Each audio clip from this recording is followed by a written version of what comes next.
Et David dit, je suis dans la joie quand on me dit d'aller dans la maison du Seigneur. Donc c'est une joie et un privilège d'être dans la maison du Seigneur cet après-midi. Amen.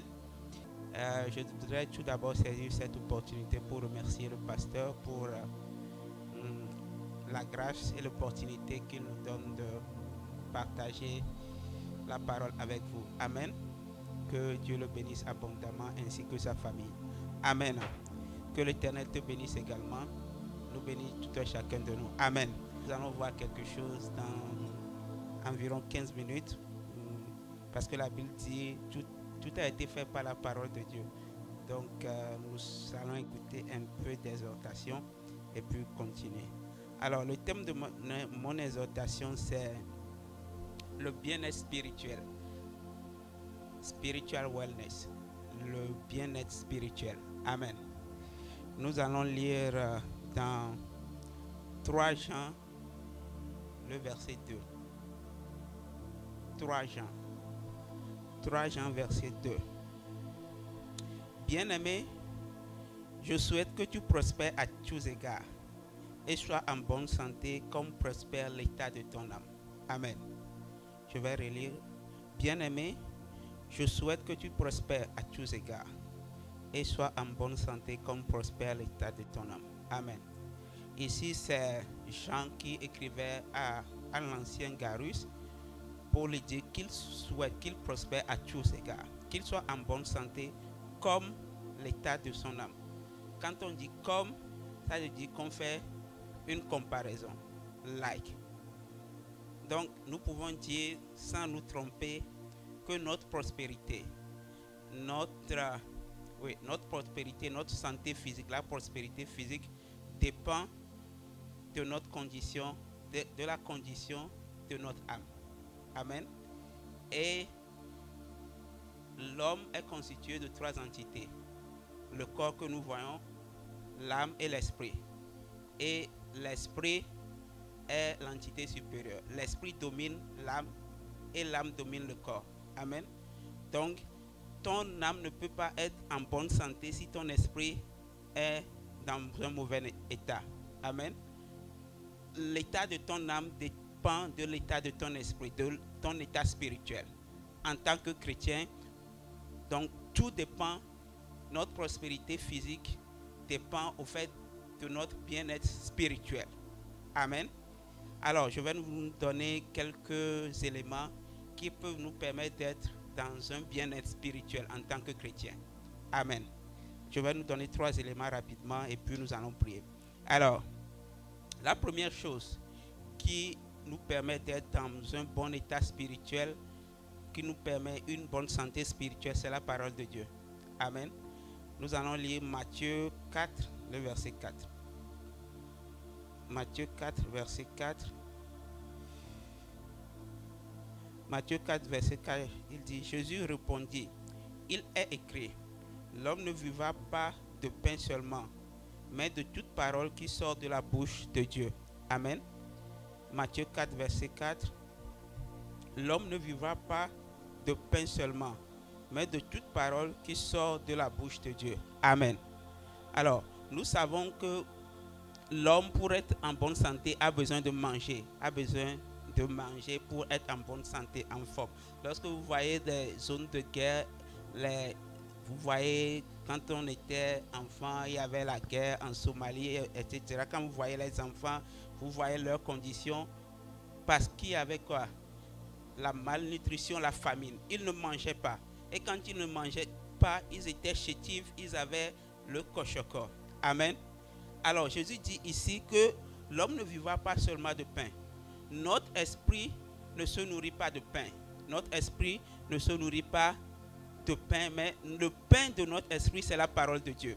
La nourriture de notre esprit pour que nous soyons en bonne santé spirituelle, la première chose, c'est la parole de Dieu. Nous devons nous nourrir de la parole de Dieu. Amen. De la parole de Dieu. Chaque jour, nous devons nourrir notre esprit de la parole de Dieu. C'est le premier ingrédient. C'est la première condition sine qua non pour être en bonne santé spirituelle. La parole de Dieu. Et comme nous l'avons vu dans 3 Jean, le verset 2, notre prospérité dépend au fait de notre santé, de notre condition spirituelle. C'est pourquoi il est dit dans Josué 1, le verset 8, que ce livre de la loi ne s'éloigne pas de ta bouche. Médite-le nuit et jour. Et à la fin, il est dit, c'est alors que tu auras du succès dans tes entreprises. C'est alors que tu réussiras. Amen. Donc sans la parole de Dieu, sans une bonne condition spirituelle par la parole de Dieu, nous ne pouvons pas prospérer physiquement, nous ne pouvons pas prospérer dans nos entreprises. Alors, donc la première condition pour prospérer, c'est la parole de Dieu. La première condition pour avoir un bien-être spirituel, c'est la parole de Dieu. Nous devons nous nourrir de la parole de Dieu chaque jour.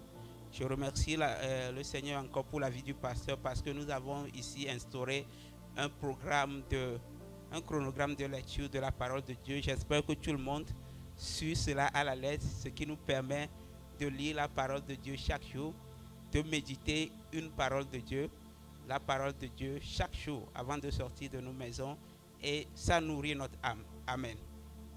Alors la seconde chose pour avoir un bien-être, une bonne santé spirituelle, c'est la prière. Amen. C'est la prière. Nous allons lire Matthieu 21, le verset 13. Matthieu 21, le verset 13 dit: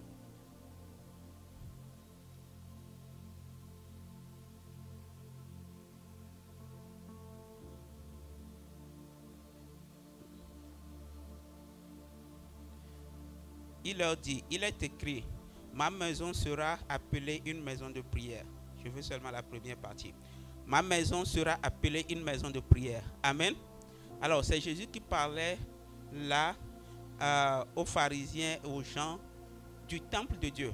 Parce que les gens faisaient toutes choses dans le temple de Dieu. Ils vendaient des choses, ils faisaient du commerce dans le temple de Dieu. Et Jésus les chassait. Et il leur disait, ma maison sera appelée une maison de prière. Et il faisait référence là au temple de Dieu. Mais nous savons tous que nous sommes quoi? Le temple du Saint-Esprit. Quand on parle du temple, c'est nous, premièrement. Ce n'est pas l'édifice, c'est nous. C'est pourquoi la parole de Dieu dit dans 1 Corinthiens 6, nous sommes le temple du Saint-Esprit. Donc quand Jésus dit, ma maison sera appelée une maison de prière, ça veut dire, en fait, premièrement, toi et moi, nous devons être des personnes de prière. Amen. Notre temple doit être le temple de prière. Nous devons être des chrétiens de prière. Amen. La deuxième condition pour être en bon état spirituel, une bonne santé spirituelle, c'est la prière. Amen. Nous devons avoir une vie de prière disciplinée et consistante. C'est important. Une vie de prière disciplinée et consistante. On ne va pas prier quand on en a envie. Lorsque tu as envie de prier, tu pries. Lorsque tu n'as pas envie de prier, tu dois prier. Amen. C'est pourquoi la Bible dit, prions sans cesse. Nous devons prier sans cesse. Alors, ce n'est pas facultatif. Voilà, ce n'est pas facultatif, ce n'est pas optionnel. Quand tu veux, tu pries. Quand tu ne veux pas, tu ne pries pas. Non, nous devons avoir une vie de prière disciplinée et consistante. Amen. Nous allons lire quelque chose rapidement pour voir ce que la prière fait. Luc 9, le verset 28 à 29.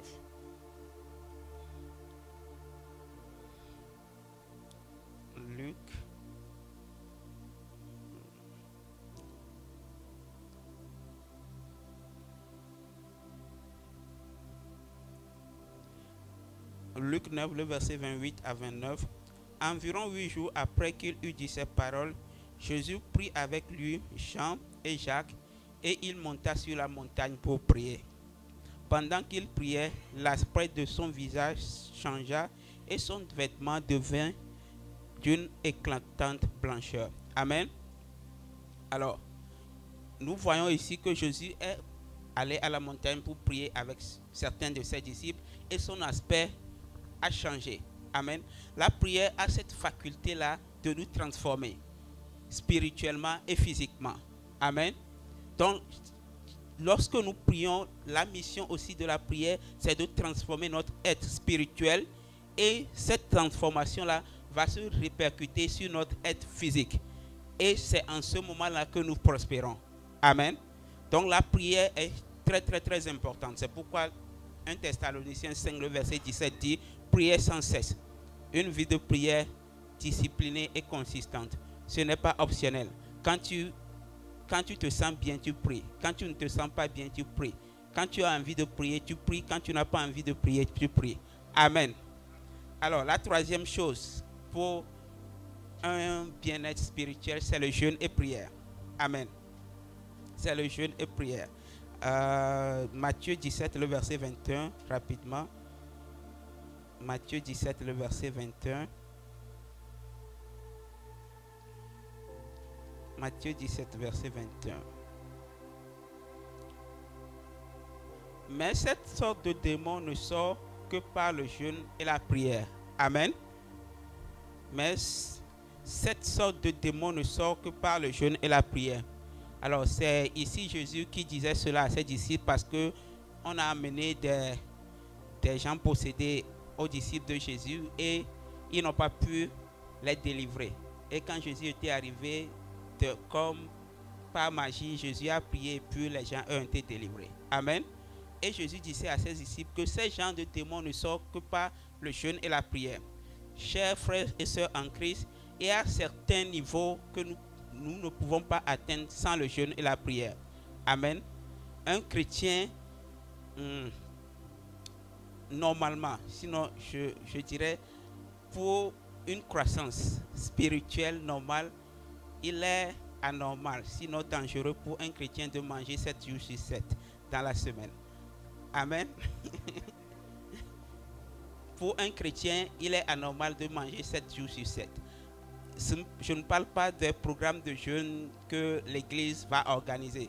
Mais personnellement, pour un chrétien, pour arriver à certains niveaux, il est anormal de manger 7 jours sur 7. Amen. Parce que oui, tu ne peux jamais avoir un état de santé spirituelle à un niveau donné sans le jeûne et la prière. Sans le jeûne et la prière comme une pratique. Amen. Alors nous allons voir encore voilà le jeûne, ce que le jeûne fait dans la vie du chrétien. Je vais donner un élément et puis nous allons prier. Nous allons voir Exode 34.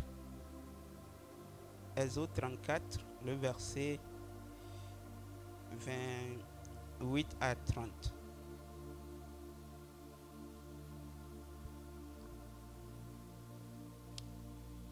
Moïse fut là avec l'Éternel 40 jours et 40 nuits.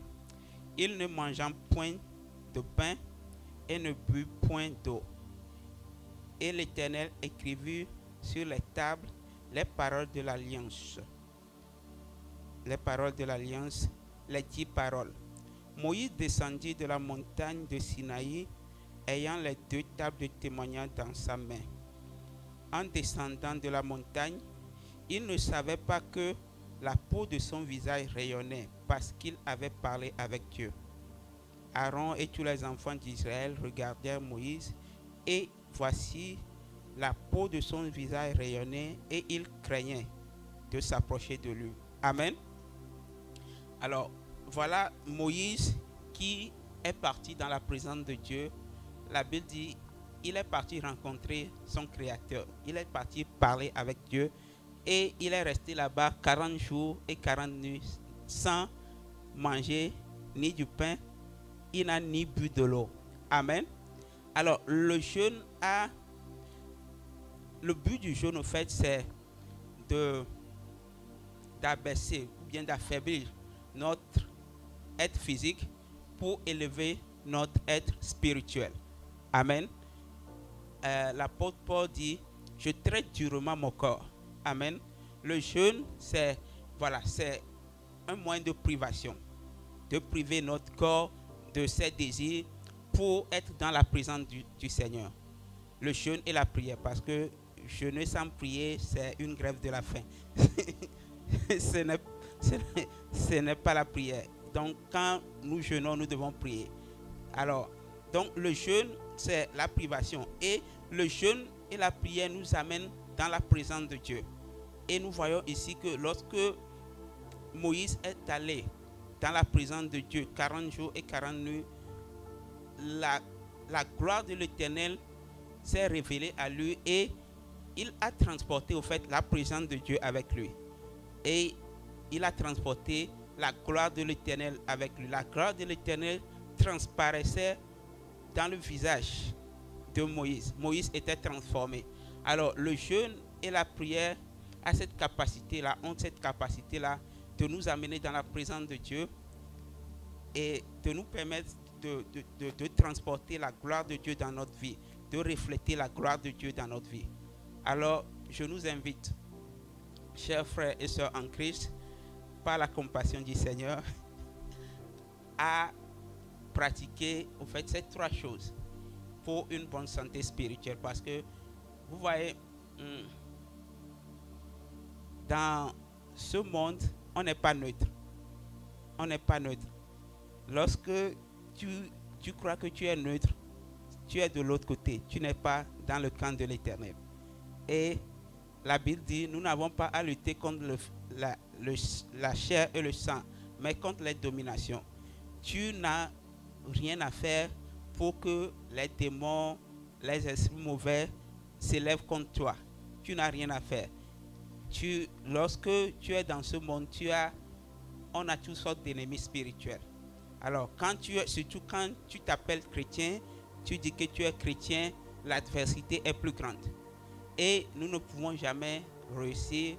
Notre prospérité ne peut être totale que quand nous avons une supériorité spirituelle, une bonne santé spirituelle par la parole de Dieu, par la prière et par le jeûne et la prière. Amen. Amen. J'espère que quelqu'un a été béni ce matin. Amen. Élève le nom de l'Éternel en ce moment. Il est le Dieu Tout-Puissant, l'Éternel des armées, l'Ancien des âges. Bénis le nom de l'Éternel ce soir.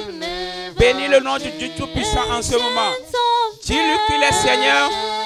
Dis-lui qu'il est le roi des rois. Les broches, Papa, nous bénissons ton nom au nom de Jésus.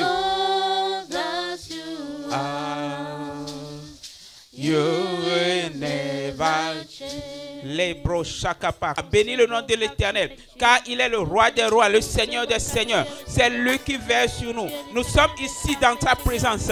Bénis le nom de l'Éternel en ce moment, au nom de Jésus. Les bras, Papa, nous bénissons ton nom. Papa, nous bénissons ton nom en ce moment. Papa, nous élevons nos voix pour te dire que tu es Seigneur. Tu es l'Éternel des armées, le roi des rois. Papa, béni sois-tu ce soir. Papa, pour la vie de tout un chacun de nous. Béni sois-tu pour tout ce que tu fais dans la vie de cette église. Béni sois-tu pour la vie de tout un chacun de nous. Au nom de Jésus. Chabra lento sabrakata. Les obrés brassé les bras sabrakado les bras sabrakade les bras chapaka les brokete masabrakadala braka sabrakaka les kakaka chabra reda les kakaka Malega gaga gaga gaga, sopra gadele gaga gaga gaga, se gaga gaga.